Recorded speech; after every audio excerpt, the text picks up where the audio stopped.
Probably losing my kid was probably the worst one. Just in a bad situation, and somebody thought they could raise him better, so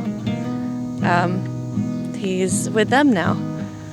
So not really like a sad story behind it that I was like a drug addict or anything, but they just, bad situation, young, and so, yeah. He's going to be 9 in July, or he's going to be 9 on the 22nd of this month. He doesn't really know I'm his mom or anything, but we still maintain some kind of, something there. But that was probably the worst one. Kind of letting life kind of cloud everything and then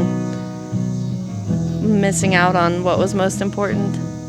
My beautiful wife, I walked away from her once, and it was the worst thing I ever done. My eyes come open to that fact, and I got her back with a lot of begging and pleading, but I got her back, and I'm very thankful. You're always the first to know when you're wrong.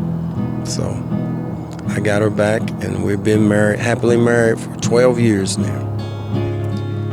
Probably when I landed myself in the ICU for a good month and a half from an eating disorder.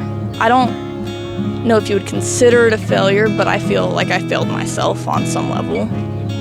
It was a failure based on people's opinions of me, and I don't think, looking back on it now, I shouldn't have let it affect me, but I do see it as a failure. I was 15 and like 54 pounds. Not exactly the right choices, but it was a choice. I consider it a failure. I would not consider this a failure, but we didn't have our daughter till I was 30.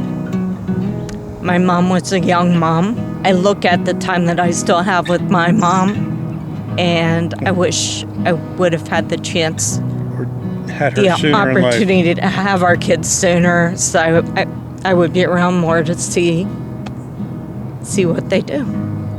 My friendships, I kind of let them, I didn't put as much effort into them as I should have, probably. But I'm trying to recreate the damage I've done. Or not recreate, but fix the damage I've done. I don't trust people easily, I guess you could say.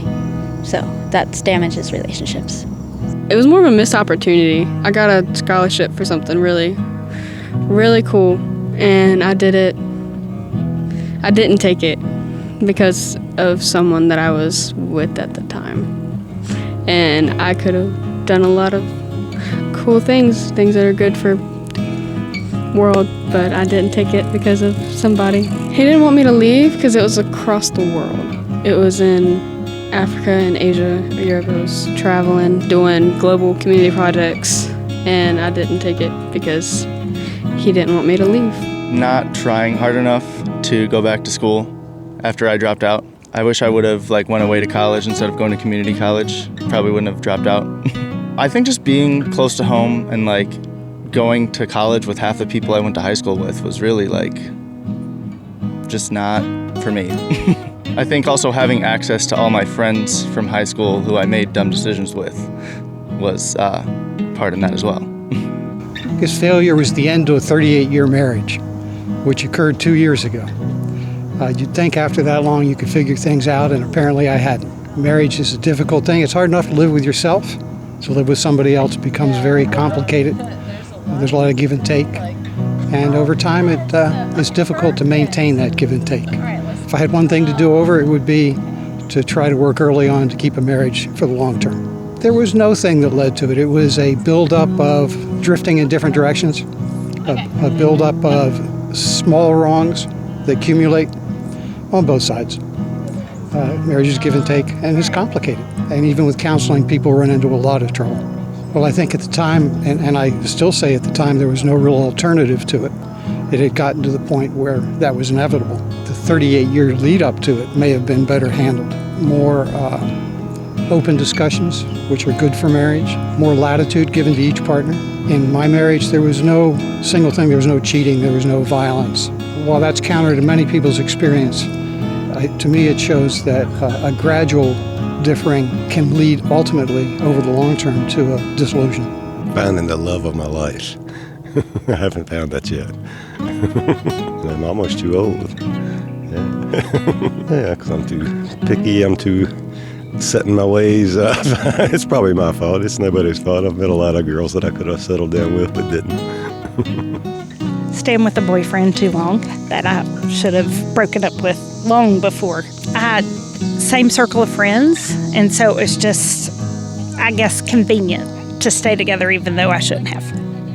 I don't know that they would be that much different now because the man I'm married to is excellent and everything, and I think I may have just been single longer prior to dating him. I don't think it would be that much different.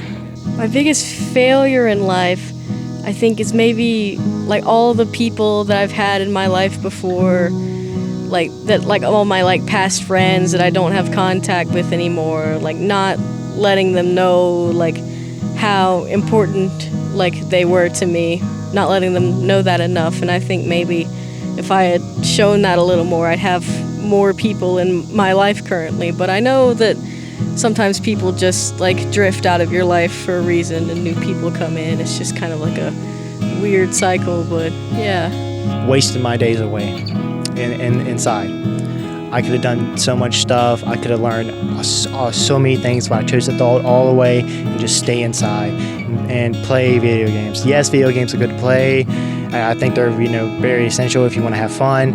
I just did them too much. I overdid it, and I wasted all that time just inside and not being able to explore my options and find new stuff about myself and learn new things. Don't throw your wife away. You always gotta cherish every single moment. That's why I'm here today, actually. I thought I'd go out and have fun and spend time with my girlfriend and then spend time with her mom and her family. Just don't waste your time. Always trying to find something new and find something that's worth learning or doing. When I was a kid, probably 16, 17 years old, I got caught for possession of alcohol underage.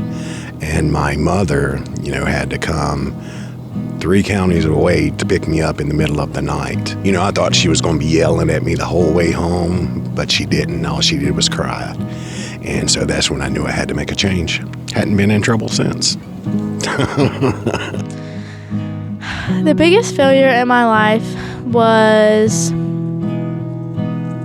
probably my decision my 7th grade year to take a very bad picture and post it and then get kicked off a softball team that meant everything to me. Since then, I've taken so many precautions about what I do, what I post, and also how I put myself out there in front of other people. I was apologizing to the whole team, the whole softball team, because when that picture, it was a picture of me flipping a camera off, and I did have our uniform on, so the sports team name was on it, and I did have to apologize to everyone on the team. I apologized to my parents for letting them down, and I even apologized to myself for letting myself do that. Well, my freshman year of college, I went to a college that I completely hated. And then my sophomore year, I wanted to go to a college, but then couldn't go. Coming from a university and going to a community college felt like a really big failure, just in a sense of I'm back where I started. That's what it felt like. I might have wasted a lot of time, around the wrong people or doing the wrong kind of things when I could have spent my time more productively. I don't know. I don't like to look at it as a failure, because I like where I am now and who I am, so I think it was all meant to happen. I wouldn't say it's a huge failure if I'm where I'm at now.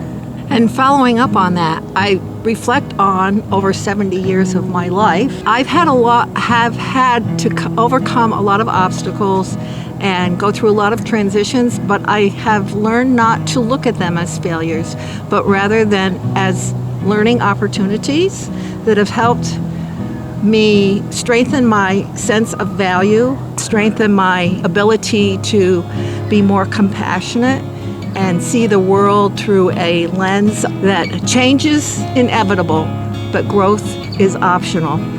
And if you look at the transitions that you go through in both in either relationships, in your work life, or in your family dynamics, that you can choose to wallow in your misery and lament your losses, or you can look at it and say, what have I learned from this?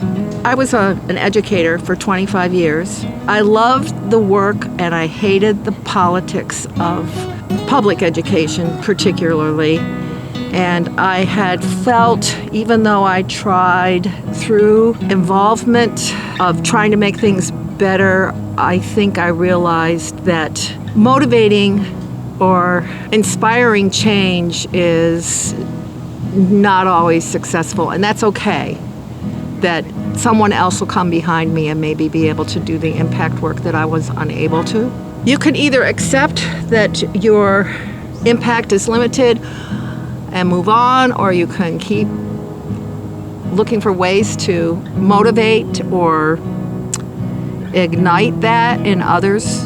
So, yeah, I don't think about failure. It's interesting. I mean, you can get into a real hole in the ground if you keep thinking about all the things that you should have done, could have done, and didn't do.